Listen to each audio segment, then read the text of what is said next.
You won't always find the costumes you need to animate your ideas in Scratch, but with a little tweaking, you can bring almost any inspiration to life.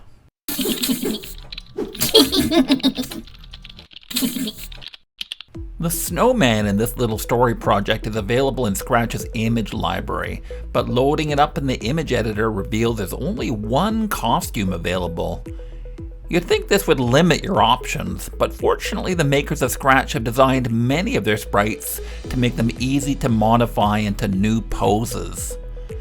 Let's create a simple walk cycle by repositioning the arms and legs, but before we start, you'll need to make a copy of the existing costume so you don't wreck what's already there. Now tweak the new costume by moving the body parts to a new location. You can rotate the leg by dragging on this little handle at the bottom. Keep going until you have a new frame of animation, then duplicate again and start on your next pose.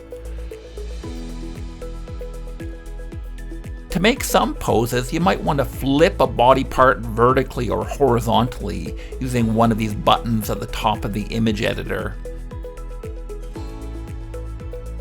Some objects, like the snowman's head, are grouped together to make it easy to make new poses. But if you click on the grouped object to select it, you can hit the ungroup button to break the head up into smaller pieces. You can also use the copy-paste buttons to bring in props or new body parts from other sprites. In this example, I copied the arms and pasted them onto the gift to create the unfortunate accident in my story. Not all Scratch sprites are designed the same way, and some of them are a little harder to modify. In some cases, you can make new poses by modifying the shape of existing sprites using the reshape tool. Other shapes, like this diver, are quite complex and not really suitable for this kind of reshaping.